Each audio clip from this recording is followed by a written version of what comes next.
Would you live in a greener lifestyle if you could make money from it? That may be possible if a government proposal for personal carbon emissions allowances is implemented under the scheme. Everyone in the UK would be allocated an annual carbon allowance. Stored electronically, rather like a supermarket loyalty card, points would be deducted every time we buy or use non-renewable energy. For example, using electricity to power appliances in the home. Or travelling somewhere by plane. Or even buying petrol for your car on the forecourt. Now, any points left over could then be sold back to a central bank. Are you still with us? And people who need more, like motorists who had used their allocations, could then pay for a top-up. On top of paying for the petrol or the electricity, yes, etc. We're here to discuss the proposals are Dr. Maya Hillman from the Policy Studies Institute and James Woodhousen, who's a Professor of Forecasting and Innovation at De Montfort University. Good morning to you both. It's a very intriguing idea, but will it work? Maya, let's start with you. Well, I first proposed the idea in 1990, and I'm delighted that the government is now seriously addressing this as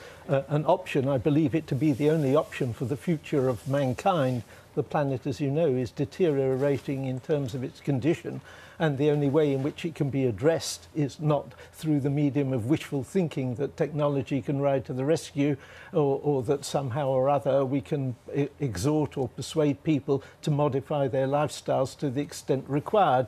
And the solution that I proposed is, of course, on the basis of personal carbon rationing. Right, James, that's the only option?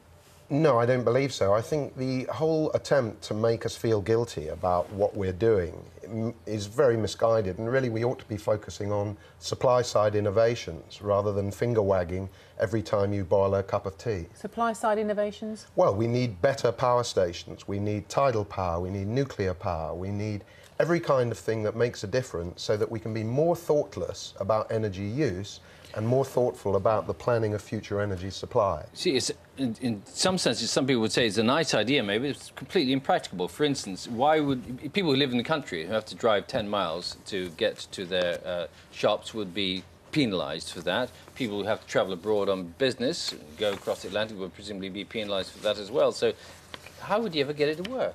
Well, give me another solution to the serious problem of the fact that but that's climate not change to say is how occurring. Your system, just saying others wouldn't work doesn't mean that yours would. Well, the detail can't be explained within a minute or two. It is outlined in the report that in the book, the Penguin book I wrote called How We Can Save the Planet, and the detail is given there.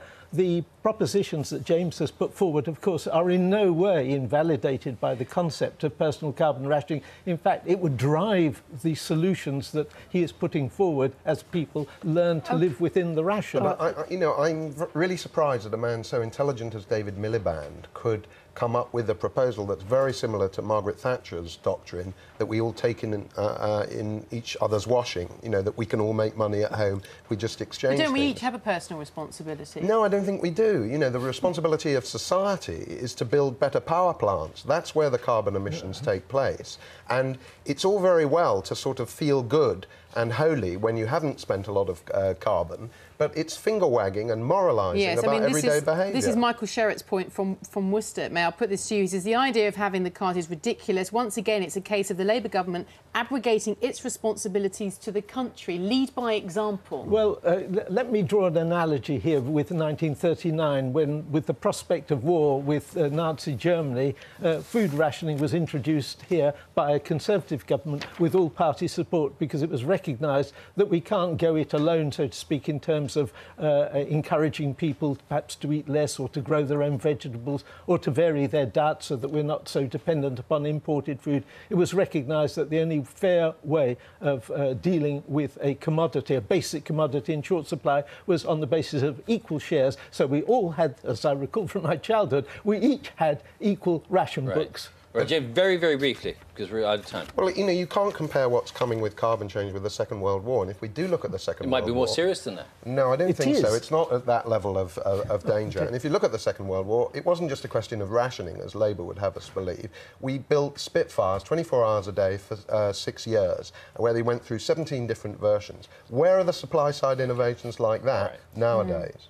James Woodhousen, Maya Hillman, thank you both very much. Thank you very much indeed.